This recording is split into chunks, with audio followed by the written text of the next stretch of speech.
Detail assistance, Vicky speaking. How can I help you? Hey, we're at the west tip of Horn, and our bilge pump stopped working. We're sinking. Can y'all please come? We have a membership. All right, of course. How far is the water coming up, sir? Can you give me a description? Ankles? Hello? What'd you say? Hey. Yes. How far is the water coming up, sir? It's coming up. We're just sinking. I don't know. Like we're going down now. All right. Well, let's get you going. Membership number or phone number listed on that account, sir. I don't know the phone number. It's either. I think it's. Try that. All right. I know we have a membership, like guaranteed. I don't have the tag on Unless you here. have a membership number or anything, it's okay. I'll get you over to the captain. What's the best phone number to reach you at? Reach me at 2. All right. And is everybody on board in good health otherwise? Yeah, everybody's on board. All right. Do you need the United States Coast Guard? What? Do you need the United States Coast Guard? No, we do not need that. All right. All right. Do you have your current GPS coordinates? Let me go look. If not, I can send you a text message. North. Alright, are you ready? Yes, sir. I'm available. North 3 degrees. 4672. All right. 4672. All right. And you were breaking up a little bit. Can you just repeat it one more time to make sure I have it correct? Sorry, look. Hello, can you hear me? Yeah, what? So you're breaking up. If you need assistance, do you have a VHF radio? No, we do not have the VHF radio. All right. Well, let's try to get you going because you don't have good cell phone reception. Can you verify your coordinates one more time? Okay, my coordinates are 30 degrees by 14.684 north. And then west by 88 degrees by 46.79. Right, looks like you're on Horn Island, correct? Are you yes, on Horn Island? Yes. All right, is the boat sinking or you have it aground? We were sinking, yes. Is it aground is the question? No, we're not aground. We are in 17 foot of water. We're in 31 foot of water. All right, have to ask. What do you want to do? Do you want to be towed back? I want to get this boat unsank and towed back, yes. All right, where would you like it towed to, sir? You can tow it to Ocean Springs or Fort Bayou launch. All right, how many adults and children on board? No, there's no children. So, is there anybody on board? How many adults, sir? That was the question.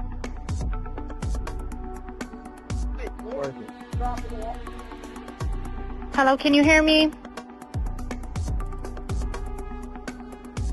Try to jump in and pull the plug while you're going. Hello, sir. Hello. Yep, I just need you to answer these questions so I can get you over to the captain. Okay. How many adults on board? There's 0 adults on board. There's nobody on board the boat? No. Nobody here is over the age of 21. Sir, that was not the question.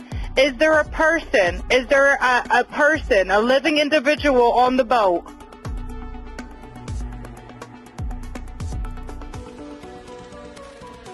Hello? Is there a living person, someone breathing on the boat? Is there anybody on the boat? Yes, there's lots of people breathing on the boat. All right, how many people, sir? Like 7. All right, thank you. Does everyone have life jackets on or available to them? Yes, we have life jackets available. All right. Verify what boat's sinking. A Triton, 22 foot offshore, 22 foot Triton offshore sea flight hull. All right. All right. Please hold. I'm transferring you to the local captain now. Okay, thank you. This is Captain Seth. Hi, Captain Seth. This is Vicky from International. How you doing today? Doing good. How are you? Good, good. I apologize ahead of time. I really do. You're going to have a fee for service come up under... Okay. It sounds like a bunch of kids on board on Horn Island. He's letting me know that his father's a member, but he can't give me any information. And he's saying the boat is sinking, and he's on Horn Island. It's just unfortunate. He's just a kid. There's a lot going on. So Right. he said there's about a lot of people on board. He says he thinks about 7. I'm guessing they're all under 18. Okay. And I'm not trying to be rude. He wants you guys to go out there and unpump the boat and then tow it in. Do you know what kind of boat it is? He said a Triton 24-footer, but that's all he can give me. Okay. All right. Yeah, I just actually got off the phone with his grandpa, who I'm guessing is the owner of the boat, and he said, Okay. I just hung up with him. He said that they don't need any help right now, but if something changes, he'll call me back. So I'm guessing that they may have figured it out, because that's what he said. So they're in a panic and the boat won't crank. Yeah, they're in a panic. He's saying the bilge is not keeping up. I asked for Coast Guard. He said no, but he's just really upset on the back end. And, I get it. It's a kid. He just doesn't understand. Oh, okay. Do you still have him on the line? Yes, I still have him on the line. And, again, I couldn't find he couldn't give me anything regarding his grandfather's, membership, so it's just under fee for service. Okay. All right. Yeah, I just talked to, if you want to, we're so tied up right now. We can't really do any non-member jobs right now. Is member? Did you find out if he was a member or not? Yeah, I'm not sure if it's his boat or what. I'm not sure what's going on with it. But yeah, transfer the kid over. I'll talk to him, and then I'll call his grandpa back as well. All right. And did you want me to look up membership number or anything like that to see if he's up? I know you guys are You can swamped. try this cell phone number. Yes, sir. Anything on this phone number? All right. Yep. He's an active member. Hold on. What kind of boat do you have on there? Same boat? Yeah, he's one of your members. Yep, 22-foot Triton. All right. I'll just disregard this one. I'm gonna send you over an accurate one under this one. Okay. He's one of your members. You'll get in a couple minutes. Okay. Okay, perfect. All right, and just transfer this kid over whenever you get a chance. All right, transfer him now. Thank you again, Captain. All righty. Stay safe out there. It's crazy. Have a drink. Oh, it's wild. All righty, thank you. Thank you. Bye-bye. Bye-bye. Hello? Hello? Are you there? I apologize. I will be disconnecting due to lack of response. That is the full emergency call from the boat Nolan Wells rowed to Horn Island on the 4th of July, start to finish, exactly as the state of Mississippi released it. For 3 weeks, the public had heard about 8 seconds of it. One sentence, "We're sinking. Can you all please come?" And you just heard the rest. And it is a very different thing to sit through than those 8 seconds ever suggested. The Mississippi Department of Marine Resources has put out the complete recording along with a stack of documents, 10 files, a drone search grid image, and a United States Coast Guard drift analysis. And the full call captures something the clip never did: a teenager on a boat that is filling with water, struggling to answer a dispatcher's simplest questions, unable to say how many people are aboard, unable to give membership details, panic in real time on a holiday afternoon, 10 miles from shore. It also captures the moment that quietly corroborates the friend's entire account of why they left, and the moment the emergency was called off by a phone call none of them made. You have now heard the whole thing, which almost nobody arguing about this case actually has. So stay with me, because what that call confirms, what it complicates, and the one question it still cannot answer are the whole reason it matters. Before we dive into this, if you have not already, make sure you are subscribed to Brian Crime Reveal and that your notifications are turned on. Drop the location and the time you are watching from in the comments. It costs you nothing, and it tells us how far Nolan's story is actually reaching. To understand why this recording is significant, you have to remember what has been missing from this case since the very beginning. Not theories. Those have been in endless supply. What has been missing is primary evidence, things created in the moment by machines or by professionals before anyone knew this would become a national story. For 3 weeks, this case ran on memory. The friends remember one thing. A young woman remembers another. A mother remembers a phone call. And memory, as every account in this case has proven, bends. Then the records started arriving. Global positioning data from the state, timestamping the boat's movements to the minute. Photograph metadata that killed a false claim about a pool party. A preliminary autopsy from a former chief medical examiner. And now this, a recording of the actual emergency as it was happening, in the voices of the people it was happening to. That is why it matters. Not because it solves the case, because it is real. It is one of the few things in this entire story that nobody is remembering, interpreting, or spinning. It simply happened and it was recorded. And the timing of its release is worth understanding, because it did not leak. It was put out by a state agency, the Mississippi Department of Marine Resources, in response to public records requests, which is a very different thing from the anonymous screenshots and talk show reveals that have driven so much of this case. When a government body releases primary evidence through the records process, it carries a weight that a leaked image never will. It is official, it is complete, and it is the same for everyone who requests it. That is exactly the kind of source Brian Krim Reveal has been waiting 3 weeks for, and it is why this recording deserves a careful walkthrough rather than a reaction. And there is a practical reason that kind of evidence matters more than any interview, beyond simply being harder to fake.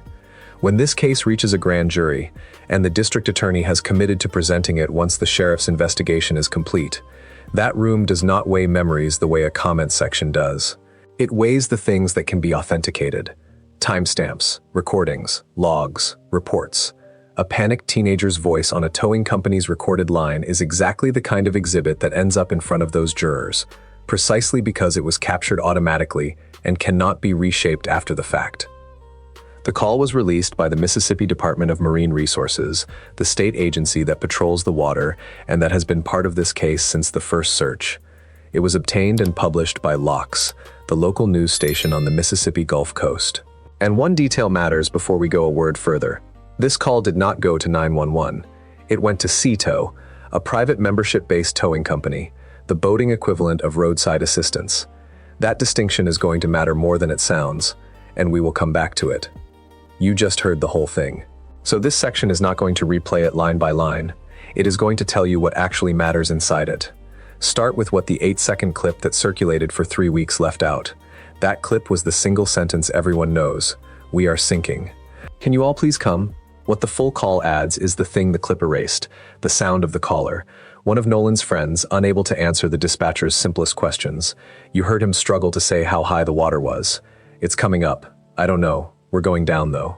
That is not a person calmly reporting a mechanical problem. That is a teenager in the middle of it, watching the water rise, 10 miles from shore. The clip made it a soundbite. The full call makes it fear. Then there is the exchange every outlet has fixated on, and you heard it yourself. The dispatcher asks how many people are on board, and the answer that comes back is not a number at all. No children and no one over the age of 21. Taken literally, that means everyone aboard was somewhere between about 18 and 20. It does not tell her whether there are 2 people on that boat or 10. Some have called that moment darkly comic. It is not comedy, it is what a brain does under acute stress. It hears how many people and produces the fact that feels most urgent. Nobody here is a helpless child. Nobody here is the responsible adult, instead of the number she asked for. It is the sound of a young person overwhelmed, and it is consistent with every other second of that recording. 2 lines from the call carry more weight than the rest, and both are easy to miss on a first listen. The first is the dispatcher's safety question. Is everyone on board and in good health? And the caller's answer, yeah, everyone is on board. Hold on to that one. Everyone is on board is a specific claim about a specific moment, and we are going to come back to exactly what it does and does not mean. The second is the coordinates buried in the panic. The caller manages the one piece of information that actually helps, the boat's global positioning location, and it places the vessel just off the northwest tip of Horn Island. That location is going to line up precisely with something else in the record, and we will get there too. And there is the phrasing that stays with you. Asked what he wants, the caller says he wants to get the boat, in his word, unsank. It is not a word. It is what an 18-year-old says when his friend's boat is filling with water, and he wants more than anything for that to stop being true. Before going further, one honest note about the tone of that recording, because it has been weaponized in both directions.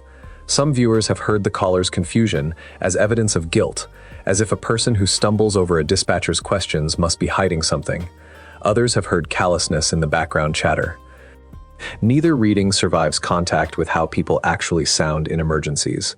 Dispatchers and first responders will tell you that panicked callers routinely cannot answer the simplest questions, give wrong information, laugh at inappropriate moments, and fixate on the wrong detail.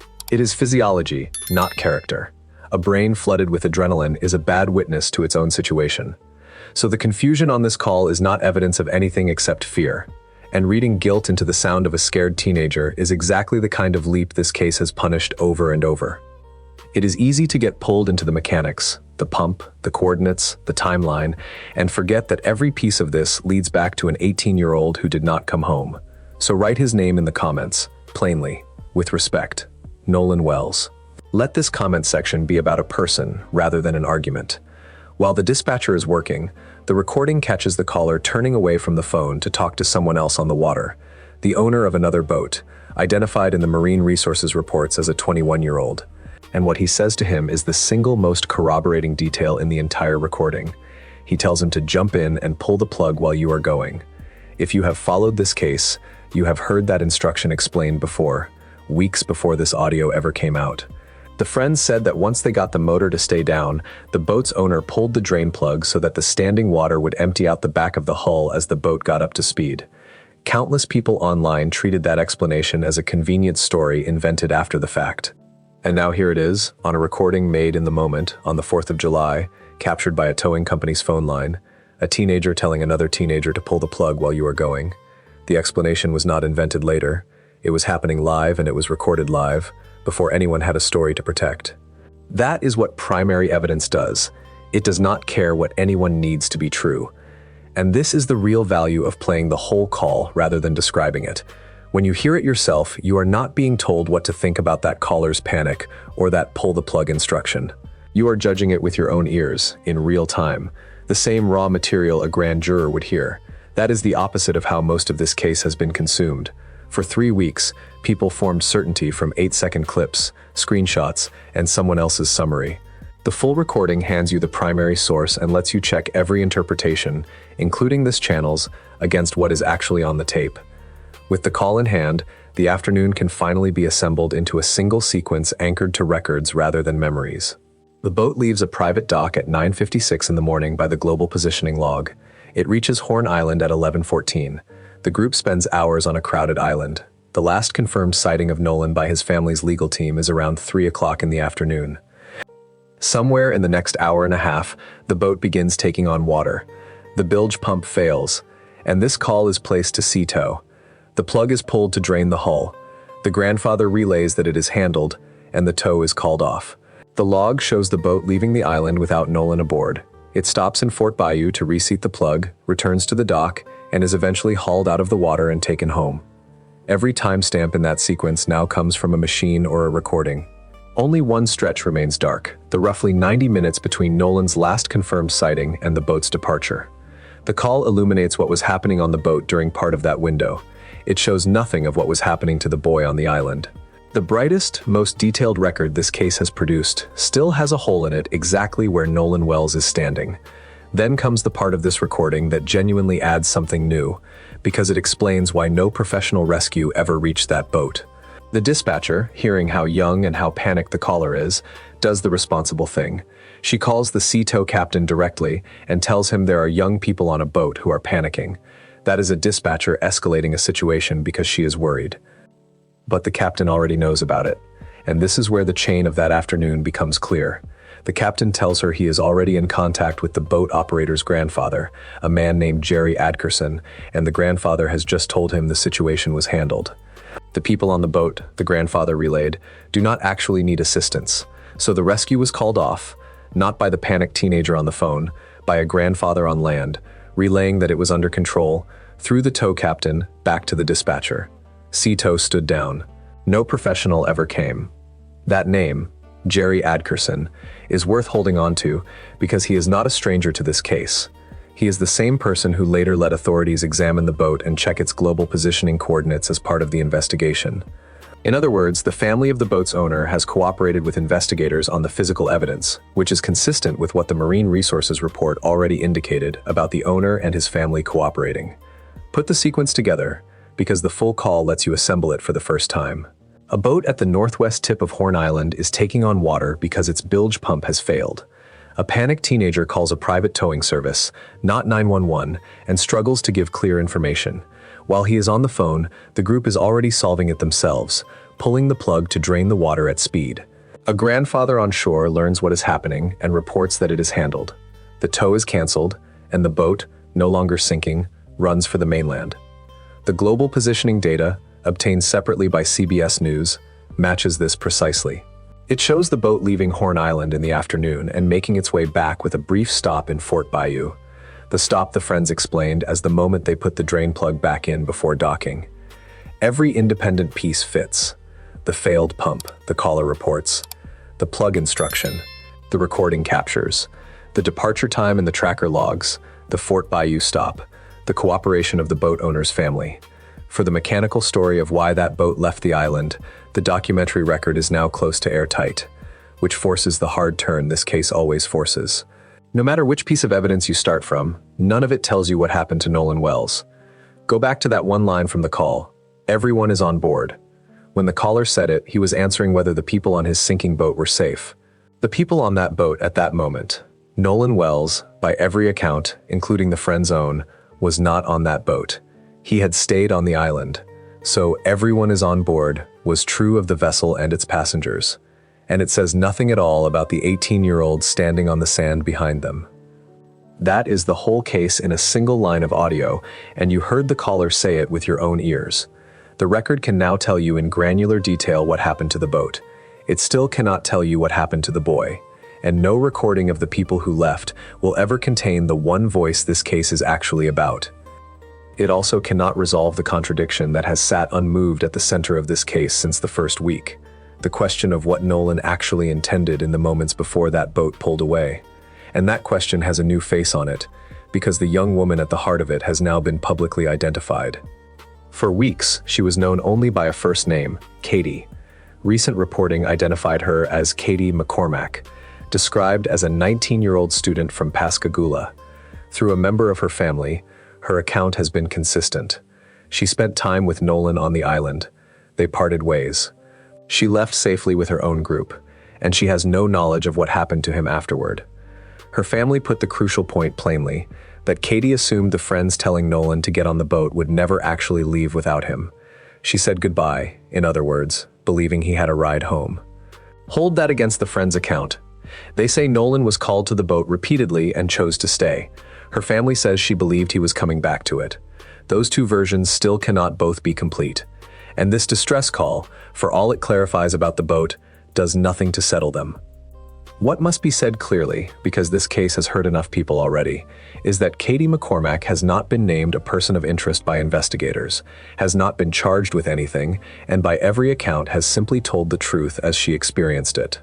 Naming her does not make her a suspect. It makes her one more young person whose life was rearranged by a tragedy she did not cause. And here is where honesty requires drawing a hard line, because this recording came bundled with other material, and some of that material is already being twisted. The Marine Resources release was not just the call. It included around 10 documents, a drone search grid photograph, and a United States Coast Guard particle drift analysis. Those two images deserve a moment, because they are the least sensational and most revealing things in the entire package. The drone search grid photograph shows how the water around Horn Island was actually searched. The area divided into sections and worked methodically, the way a serious search is run. It is documentary proof of the scale of the effort in those first days. Not a couple of boats poking around, but an organized grid across open water, which is consistent with the accounts of dozens of Marine Resources vessels, aircraft, and volunteers that were described from the very first morning. The Coast Guard particle drift analysis is more technical and, in a drowning investigation, genuinely important. When someone goes into open water, agencies can model how the currents, wind, and tide would have carried an object or a body over time. That drift modeling is how searchers decide where to look, and later how investigators reason backward about where a person likely entered the water given where they were found. Nolan's body was recovered at the northwest tip of Horn Island. The distress call placed the boat just off that same northwest tip. A drift analysis is exactly the tool that connects those two facts, or fails to, and it is the kind of evidence that speaks directly to one of the pathologist's 7 unanswered questions. How did Nolan Wells enter the water? These are the documents that matter to a grand jury and barely register in a comment section because they are technical, sober, and impossible to sensationalize honestly, which is precisely why they are worth telling you about, and precisely why almost nobody covering this case has. But alongside the real documents, a claim has spread across social media that one of the files contains the words, "alcohol intake, heavy," and that the caller can be heard saying they were in 31 feet of water. As of this recording, neither of those specific claims has been confirmed by any major news organization that verified the documents. They are circulating from a single social media account. Even the person who posted the alcohol line noted it might simply be a general reference to the group, not a finding about Nolan, and that nobody has said Nolan himself was impaired. So Brian Crime Reveal is not going to repeat either claim as fact, and neither should anyone else, until a credible outlet confirms what those documents actually say and who they refer to. We have watched this exact pattern play out in this case again and again. A real piece of evidence is released, and within hours, an unverified detail attached to it travels 10 times farther than the evidence itself.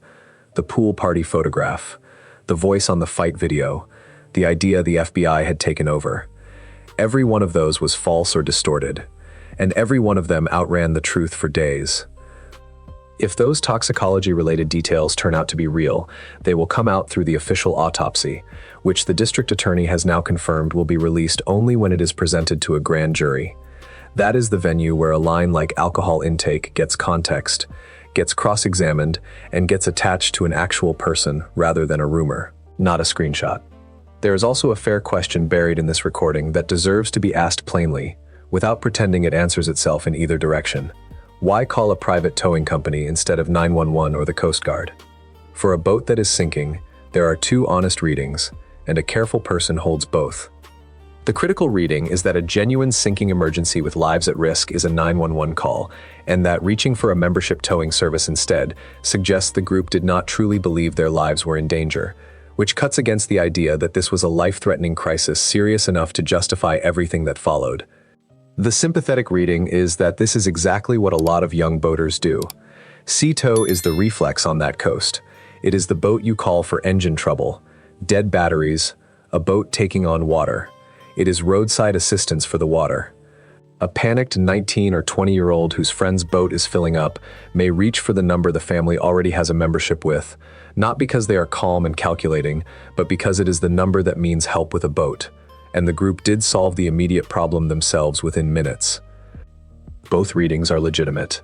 The recording does not settle which is right, and any channel that tells you it does is selling you something. What it establishes is only this: the emergency was real enough to prompt a frantic call, and resolved quickly enough that it was called off before anyone professional arrived.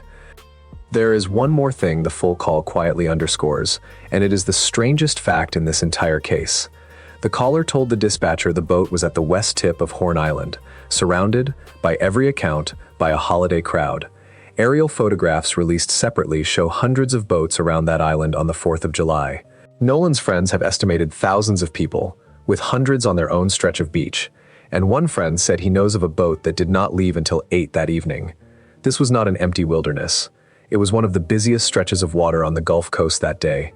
And yet, 3 weeks on, with a distress call now public, with global positioning data public, with call logs public, there is still no account from a single one of those hundreds of people describing Nolan Wells after roughly 3 in the afternoon. Not a sighting, not a conversation, not a photograph with his face in it. The closest thing anyone has produced is a video obtained by TMZ, recorded at 23 minutes past 2 in the afternoon, showing a young man on the back deck of a boat in trunks matching the color Nolan was wearing, his face not visible. That is the void at the center of this case, and no amount of released audio fills it. The record can tell you where a boat was to the minute. It cannot produce one person who saw the boy after mid-afternoon. The crowd that should have made him impossible to lose is the same crowd that has so far said nothing. It is why the sheriff's office keeps asking, in writing, for original photographs and videos from that day.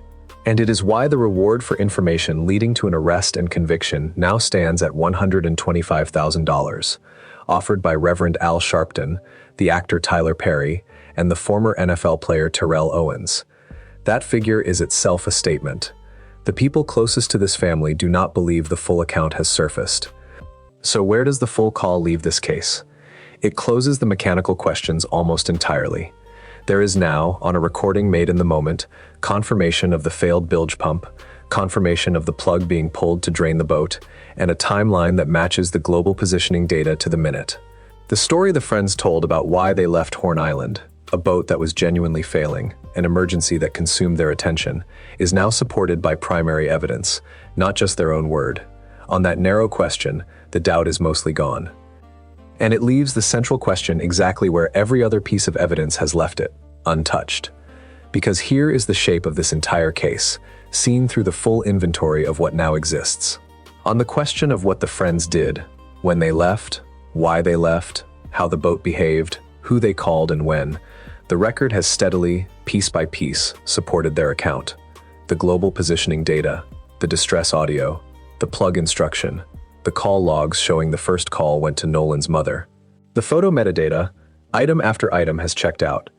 On the question of what happened to Nolan Wells himself, the record supports no one, because it does not exist yet. The only professional document that speaks to it, the independent autopsy, says undetermined twice and lists 7 questions it cannot answer.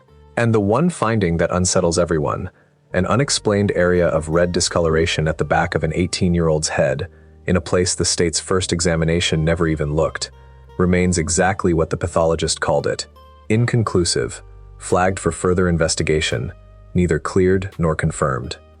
Both of those things are true at once, and holding them together is the entire discipline this case demands. A group of teenagers can be telling the truth about a sinking boat, a pulled plug, and a departure. And a family can be right that a mark on the back of their son's head demands an answer nobody has given them. Neither of those requires the other to be a lie. To understand why even the coming documents may not deliver the clean answer everyone wants, it helps to understand what determining a drowning actually involves, because it is one of the hardest calls in forensic pathology. There is no single test that confirms a drowning. In most deaths, the body carries its own explanation: a wound, a diseased organ, a toxic substance. Drowning frequently leaves none of that. Pathologists look instead for supporting signs: fluid and foam in the airway, the condition and weight of the lungs, water in the stomach, indications a person was actively breathing while submerged. Then they weigh those signs against the circumstances of how the person entered the water. In a drowning case, the circumstances are not background. They are part of the diagnosis itself. That is exactly why the independent pathologist wrote that confirming how a person entered the water is especially important for someone who could swim, as Nolan could. Now connect that to the drift study in this week's release. A particle drift analysis is one of the few tools that speaks to that precise question, where a body likely entered the water, given the currents and where it was recovered. It will not name a cause of death, but it is a piece of the circumstantial picture a pathologist needs, and its presence in the state's evidence file tells you the investigation is building exactly the kind of record a defensible determination requires. It also tells you why the answer is taking so long, and why undetermined was the only honest thing the independent examiner could write with the limited material he had. What comes next is not another piece of leaked audio. It is the official autopsy, which will be unsealed only for a grand jury. That last point is itself recent, and it changes what everyone is waiting for. The Jackson County District Attorney, Angel Myers-Mrath, confirmed that the state's autopsy will not be released to the public at all until it is presented to a grand jury. Her explanation was pointed. She said she understands the public's urgency to know what happened to Nolan, but that her office is not taking time for time's sake. It is taking the time the investigation requires. And she noted that, in her county, nearly every death that is not plainly natural or a simple car accident goes to a grand jury, and that she has handled death investigations this way her entire career. For a public that has been waiting for the state report to drop any day, that reframes everything. There is no document coming that a news station is going to publish next week. The state's findings, the toxicology, the answer to how Nolan entered the water, all of it now travels straight into a sealed grand jury process, where it will be weighed in private before anyone outside sees it. The waiting, in other words, is not almost over. It is structured to last. So the road ahead is clear, even if the destination is not. The official autopsy, the toxicology results, the forensic examination of Nolan's phone, which both sides agreed to conduct together, and which still has not happened. And whatever that grand jury decides once it has all of it in one room around the evidence. Meanwhile, a political fight has broken out that is now almost as loud as the case itself, and honesty requires laying out both sides of it. State officials have pushed back hard on the family's national advocates. The governor of Mississippi has accused attorney Ben Crump and Reverend Al Sharpton of fueling division around the case. The state's Department of Public Safety Commissioner confirmed that the FBI is assisting specifically with threats made against potential witnesses, public officials, and the Wells family, threats serious enough to draw federal involvement. And the state attorney general warned against any attempt to intimidate investigators. From the other direction, the president of the NOP accused Mississippi and local officials of being, in his words, derelict in their duties, a charge leveled at the same press conference where the independent autopsy was released. Hometown officials answered by closing ranks around Sheriff John Ledbetter, with a member of Congress from the area expressing complete confidence in him. Brian Crime Reveal is not going to tell you who is right in that fight, because it is a political argument and not a factual one, and because none of it establishes how Nolan Wells died. But it belongs on the record because it is now part of the environment every piece of evidence in this case lands in. A distress call gets released into a war between a governor and a civil rights attorney. That is the world this recording arrived in. It is worth noting too that this case is not quieting down as it ages. It is escalating. In the same window this audio was released, the case drew the attention of national true crime broadcasters, with commentators on cable television dissecting the unexplained mark on Nolan's head and the missing neck structures for audiences of millions. A major newspaper ran a lengthy piece placing the case in the long shadow of Mississippi's history, noting that next month marks 71 years since the killing of Emmett Till. Whatever the facts turn out to be, this is now a story the country is watching, which raises the stakes on every document still sealed and every decision the grand jury will make. The pressure that produced a released distress call is the same pressure that will follow this case all the way to its conclusion. Those are the documents that will end this. Not a screenshot, not a talk show, not a comment section, a room full of ordinary citizens looking at the complete record, including a recording of a frightened teenager on a sinking boat who told a dispatcher, truthfully, that everyone was on board, while the one person this entire case is about stood on an island behind him, already somehow beyond anyone's help. If you are following this case through Brian Crime Reveal, keep those notifications on, because when the official autopsy is unsealed, when toxicology comes back, when that phone is finally examined, and when the grand jury acts, the verified breakdown will be here the day it is confirmed, and not a minute before. No leaks dressed as facts, no rumors dressed as evidence. Nolan Xavier Wells was 18 years old, a graduate of Ocean Springs High School, and a rising sophomore wide receiver at Southwest Mississippi Community College, days away from reporting back for his season. He would have turned 19 in August. On the recording released this week, you can hear his friends fighting to save a boat. You cannot hear him. By then, wherever he was already out of frame, the way he has been out of frame in every piece of evidence this case has produced. A tracker that logged a boat but not a boy. A photograph of an empty pool from a week before. A call that confirmed everyone aboard was safe and said nothing of the one who was not. The whole case is the search for the part of the record where Nolan Wells finally appears. It has not been found yet. Until it is, everyone owes his parents the same thing. The truth, carefully, and nothing added that is not real. Nolan Wells. Say his name, and stay with Brian Crime Reveal until there is an answer.